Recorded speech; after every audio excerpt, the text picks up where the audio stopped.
இப்படியாகவே முத்து புரியவசாமி பல கலைகள் எல்லாம் படித்து அதாவது சோசியத்துல பேரோட புகழோட சோசியம் பார்க்கறதுல ஒரு பேர் வாங்கலாம்.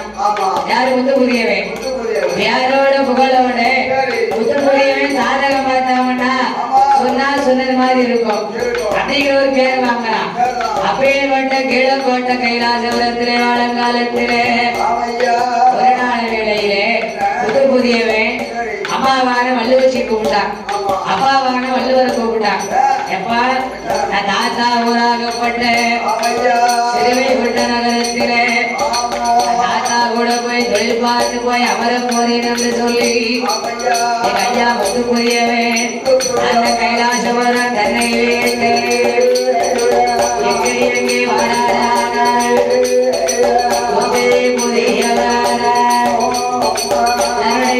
பாட்டையாவது சிறுவைகுண்டத்தில் இருந்தார் இல்லையா, சிறுவைகுண்டத்திலே சென்று சாஸ்திர தொழில் பார்த்து வளர வேண்டும் என்று அப்படி சிறுவைகுண்ட வருவதற்கு பாட்டையா விடதற்கு பாட்டையானா தாத்தா தாத்தா தாத்தா வீட்டுக்கு வர முத்து புரியவரானவே ஐயா முத்திரல்ல புரியவர் சிறுவைகுண்ட வருவதற்கு தாத்தா வீடதற்கு வாழாரே சாஸ்திரங்க தொழில்முறைகள் பார்த்து கொண்டு வாழாரே வரக்கூடிய காலத்திலே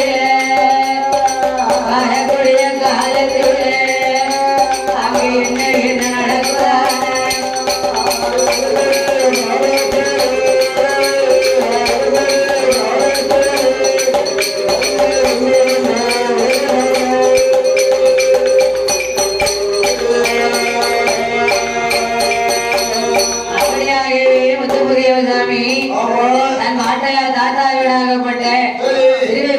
சென்று அவரிடத்திலே சாஸ்திர துறைகள் எல்லாம் கொஞ்சம் அரைகுறையா இருந்தாலும் தாத்தாவுக்கு பழைய காலத்துள்ள ஆளு, பழைய காலத்துள்ள ஆளுக்கு எல்லா விவரமும் தெரியும், பழைய காலத்து ஆளுக்கு தெரியும், இப்போ உள்ள ஆளுகளுக்கு தெரியாது இல்லையா, இப்போ உள்ள ஆளுகளுக்கு தெரியாது.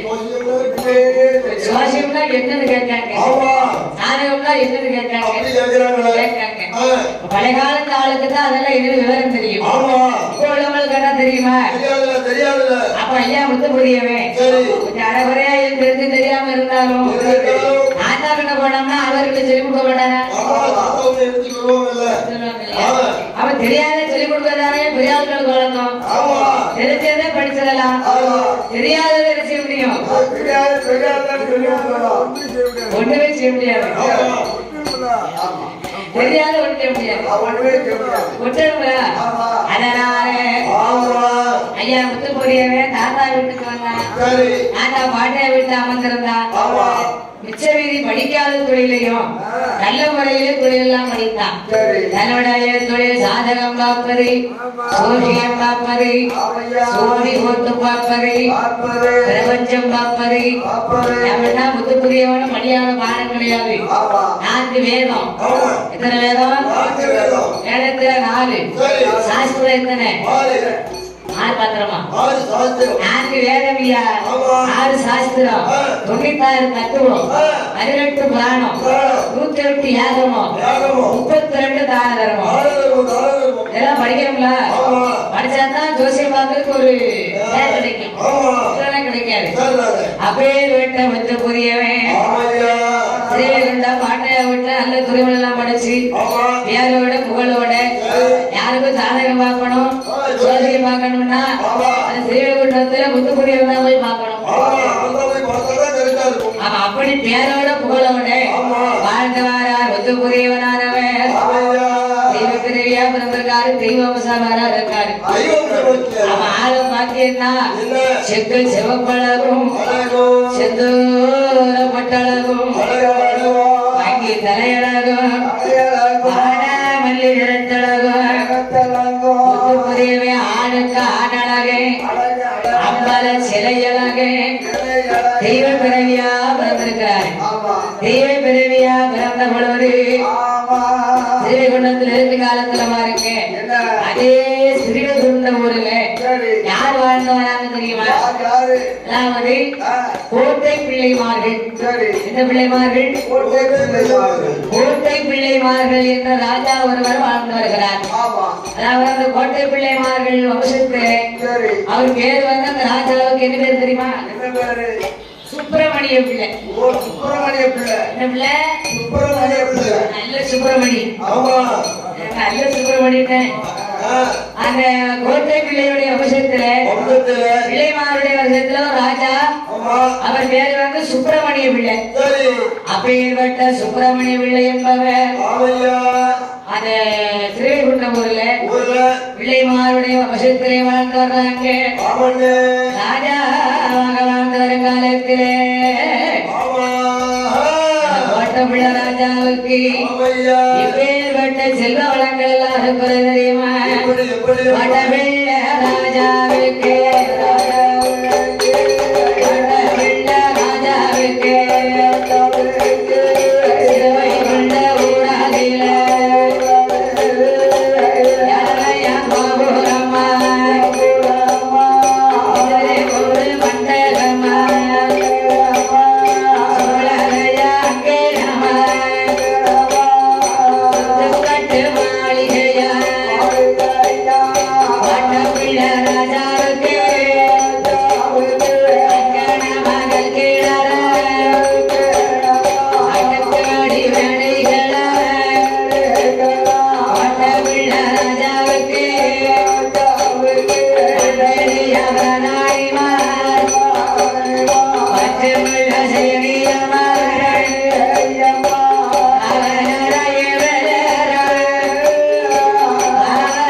கோட்டை பிள்ளை ராஜாவுக்கு ராஜாவா இருந்தா போதுமா? ராஜாவா இருந்தா நாட்டுக்கு என்ன பண்ணணும்? ஏதாவது பண்ணுங்க, ஏதாவது நல்லது பண்ணுங்க. வீடு இல்லாதவருக்கு வீடு கட்டிக்கணுமா? வேற ஆகையினாலே சிறுவை கொண்ட கோட்டை பிள்ளை ராஜாவுக்கு ஏகப்பட்ட செல்வ வளங்கள், மாட மாளிகை, கோட கோபுரங்கள், 7 சுத்துக்கு காவலர்கள், ஏவலர்கள், களஞ்சிய பொன் திரவியங்களோட அந்த சிறுவை கொண்ட ஊருக்குள்ள கோட்டை பிள்ளை ராஜா அவர் சிறப்போடு வாழ்ந்து வாரா. அவள் வாழ்ந்து வாருக காலத்திலே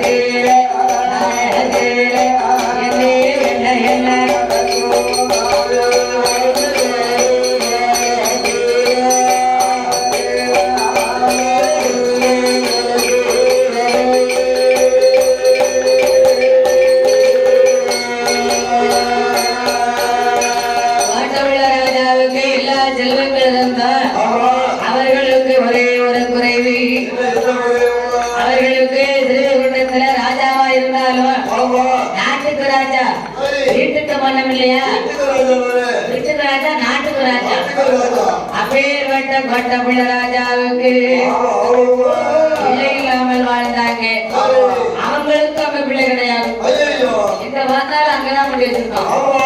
பிள்ளை இல்லாத குறையை கொண்டு அந்த கோட்டை பிள்ளை ராஜாவை திருவைகுண்ட நகரத்தில வாழ்ந்து வரும் காலத்தில வெகுநாள்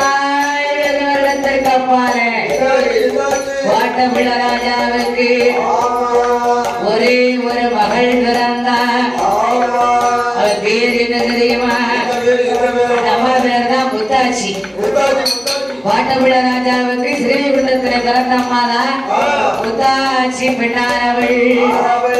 ராஜாவோட அரண்மனையில் பிறந்திருக்க முத்தாச்சி பிறந்திருக்கும் நேரத்தில் வாட்டமுள்ள ராஜாவா பிறந்ததொரு குழந்தையத்தான் பிரியமாக வளர்க்கணுமே என்று மகளான முத்தாச்சி பின்னாலே வாட்டமுள்ள ராஜா ஐயா நாடு ஒரு வேலையோமா ஒரு வட்டமாக முத்தாச்சி பின்னவளே நரையறிவ விட்டமான அன்னை காலமாகும் என்று பூமியில விட்டமான பொன்மையிலும் என்று வாட்டமுள்ள ராஜாவா மார்கழியில தொட்டில் கட்டி அடியடில நடவரத்தி அழகு பெரு சந்திரங்கோ அழகு பெரு வளர்ந்து வாரா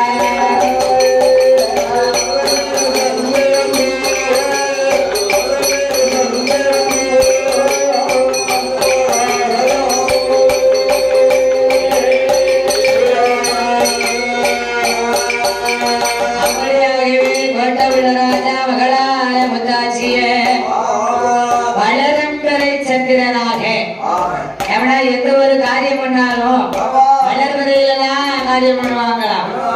அதே போல மகளான முத்தாச்சி அம்மாளே வளரும் பெறை சந்திரனாக வளர்த்து வந்தார் கோட்டை பிள்ளை ராஜா. அப்பேற்பட்ட வளர்ந்து வந்த முத்தாச்சி அம்மா 12 வயதுக்குள்ள அறிவு பெண்ணாக பக்குவரி மங்கையாக இந்த விதமாக இருக்கிறார் தேவா. முத்தாச்சி பெண்படியா என்னடே முத்தாச்சி பெண்ணாவாளா முத்தாச்சி பெண்ணாவாளா 12 வயதுக்குள்ள முத்தாளை நிறைந்தாளே முத்தாளே மருது பெண்ணாவாளே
ராஜா பிள்ளையுடைய மகளான முத்தாச்சி அம்மா தன்னுடைய சிறுவை கொண்டபோது ராஜா அரண்மனையில ஊருக்கு நிறைந்து பருவ பெண்ணாக பருவ மங்கையாக ஐயா பெண்ணுக்கார பெண்ணழகி பெண்ணுக்கார பெண்ணழகி முத்தாச்சி பெண்ணையா தியானப்பட்ட மயிலழகி பெண்ணுக்கார பெண்ணழகி கண்ணாடி வழிவழகி சிவப்பழகி சிவப்பழகி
முத்தாட்சியானவா அப்படி இருக்குகின்ற காலத்தில்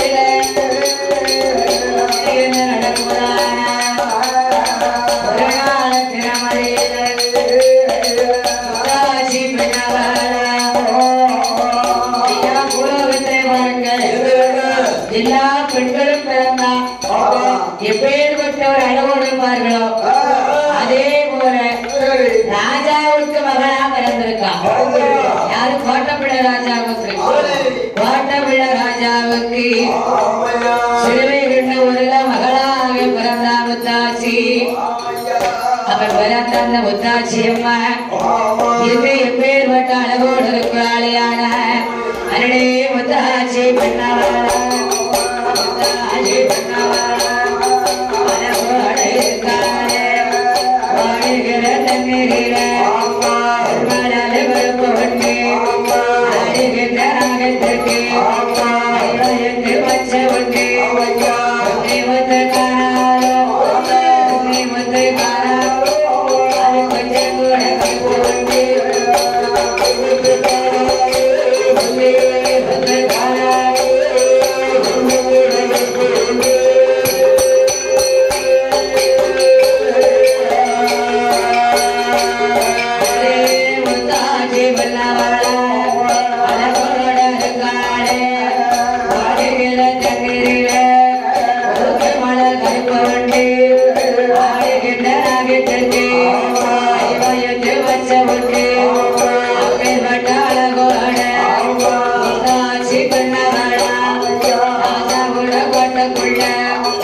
ராஜா உள்ள அரண்மனையில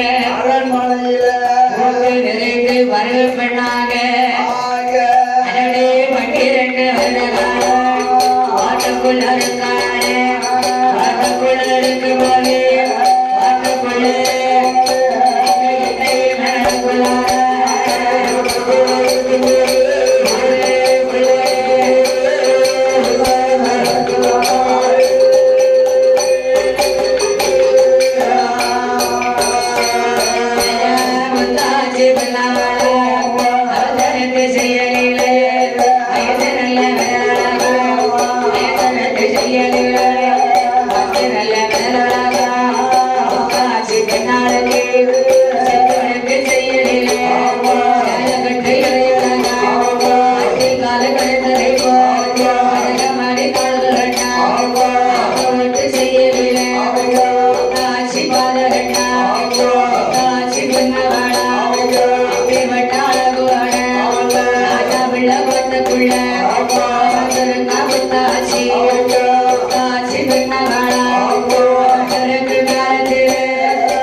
ராஜா பிள்ளையுடைய கோட்டைக்குள்ள பக்குவரை பெண்ணாக பருவமங்கையாக அழகு நிறை என்ற பெண்ணாக முத்தாட்சியம்மா இருக்காளே வருஷம் வருடம் 12 ஒரு பெண்ணு வந்து பூத்திருந்தான்னா சிலவங்களுக்கு அந்த பூச்ச நட்சத்திரத்தின்படி மாப்பிள உடனே வருவான். உடனே வருவான், சாயங்காலமா தாலியை கட்டி கூட்டிட்டு போயிருவான். சில பெண்கள் பூத்துல இருந்திருந்தான்னா மாப்பிள்ள ஒருவன் கேட்டே வரமாட்டான். ஏன்னா அவ பூத்த நட்சத்திரம் அப்படி கைக்கு வைக்கு ஒண்ணுமே இருக்காது. மாப்பிள்ள வீட்டுக்கார உடனே வருவான், பெண்ணை கேட்பான், எல்லா பெண்ணை குடிக்க இருக்கணும்னா இப்ப கைக்கு வைக்கு ஒண்ணுமில்லை, 2 வருஷம் பாட்டுமே, நீங்க எனக்கு ஒண்ணுமே வேண்டாம், உங்க பிள்ளைய மட்டும் கட்டி கொடுங்க. அவளுக்கு யோகம் வந்துருச்சு. மாலை பொறுத்த கூடியதான் என்ன பண்ணுவாங்க? என்னவா மாலை பொறுத்த கூடியதான் என்னைய பண்ணுவாங்க? அப்படி கல்யாணம் கொடுத்துருக்கியா? அதான் கேட்க ஐயா, மாலை பொறுத்தவங்க கல்யாணம் முடிச்சு வைப்பாங்க. மாலை பொறுத்தவங்க கல்யாணம் முடிச்சு வைப்பாங்க. வந்துச்சுல ஆகையினாலே அப்பேற்பட்ட முத்தாச்சி அழகினர் இருந்திருக்கா. இவ்வளவு காலமாச்சு, ஒரு மாப்பிள்ளையை கேட்டு வரல. அப்ப ராஜா பிள்ளை நினைச்சாரா, மகா முத்தாச்சி இவ்வளவு காலமா புதுல இருந்திருக்கா, ஒரு மாப்பிள்ளையை கேட்டு வரல. ஒருவேளை அவளுக்கு மாலை பொருத்தம் கூடிய நேரம் இருக்குமா? இல்ல அந்த வாசி முடிச்சிருக்கா, அந்த கல்யாணம் பண்ணணும் இல்லையா? அப்ப சாதனம் பார்க்கணும், சூழ்ச்சியம் பார்க்கணும், வந்தாங்க ஏடு பார்க்கணும். அப்பேற்பட்ட திருவைகுண்ட கோட்டமுள்ள ராஜா மகளான முத்தாச்சிக்கு பூத்த குறிப்பை பார்க்கணும். பூத்த குறிப்புல மாப்பிள்ளை இருக்கா இல்லையா, வருவானா வரமாட்டானா, கல்யாணம் எப்ப வரும், கல்யாணம் கை கூடுமா, இது கொஞ்சம் காலமாகுமா, காலதாமதம் ஆகுமா, பத்துதானே கிடைக்கும். ஆகையினாலே கோட்டமுள்ள ராஜா தன்னுடைய அரண்மனையில் யாரு அழைக்கிறார் தெரியுமா? சாதகம் பார்க்கணும்னா எப்பாயே மந்திரிமார்களே, எப்பாயே காவலர்களே, ஏவலர்களே, என் மகளான முத்தாச்சிக்கு பூத்த குறிப்பு பார்க்கணும்.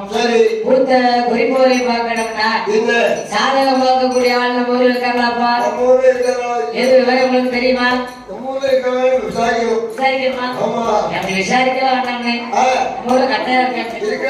அப்ப மந்திரிமார்கள் பார்த்தாங்க, ஐயா கோட்டமுள்ள ராஜாவை மகளான முத்தாட்சி அம்மாளுக்கு சாஸ்திரம் பார்க்கணும்னா நம்ம ஸ்ரீவைகுண்டம் பாட்டியா இருக்கிறாரே,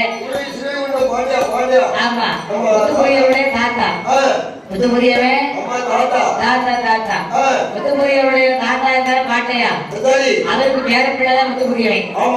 அந்த முத்துக்குரியவன் சாஸ்திர நூல்கள் பஞ்சாங்க ஏடெல்லாம் சகலகலா வல்லவனாக யாரோட புகழோட சாஸ்திர நூல் பார்த்து வருகிறான் அல்லவா? அப்ப ராஜா பார்த்தாரு, மந்திரிமார்களே, அப்படியானால் அந்த முத்துக்குரியவனே நாமளுடைய கோட்டைக்கு முத்தாட்சி அம்மாளுக்கு பஞ்சாங்க சாஸ்திரம் பார்க்கணும், பூத்த குறிப்போரைய பார்க்கணும். ராஜா சொன்னதாக சொல்லி அழைத்து வர சொன்னாரு. ராஜா அழைத்து வர சொன்ன உடனே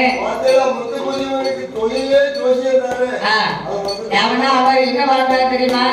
அவர் பார்க்கக்கூடிய தொழிலே சாதகம், சோசியம், சோவி போட்டு பார்க்கிறது, பிரபஞ்சம் பார்க்கிறது, அவர் தொழிலே. அப்ப பார்த்தாரு அப்பேற்பட்ட தலையாரிமார்கள் எல்லாம் சேனாரி படைகள் எல்லாம் புதியவரை அழைக்க வேண்டும் என்று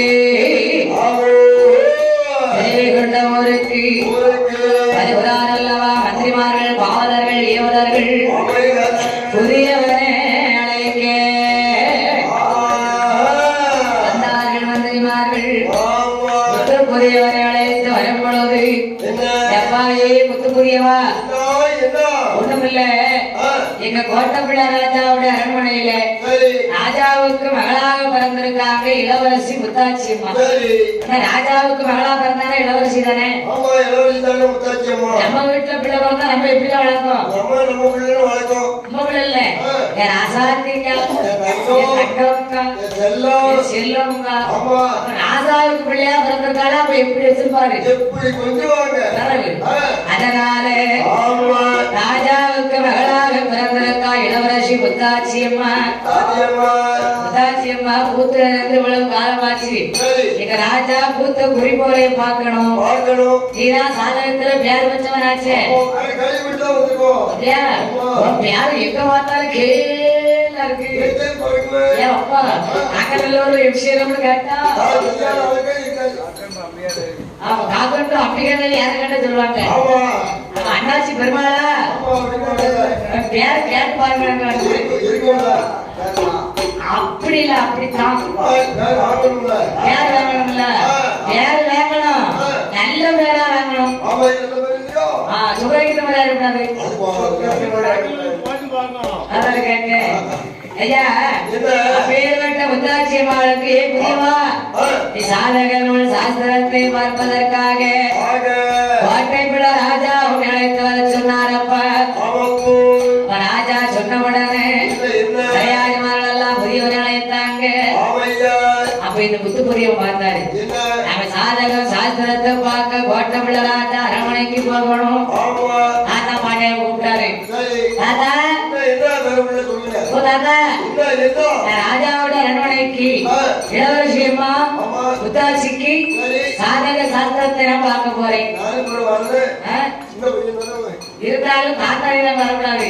தாத்தா பேரோட குரோலகம் சொல்லிட்டு போகணும் இல்லையா? அதனாலே ஒத்து புரியவன் தாத்தாடத்திலே சொல்லிவிட்டு சாஸ்திரனோ பார்ப்பதற்காக எங்கே அழைத்து வருகிறார் தெரியுமா? நல்ல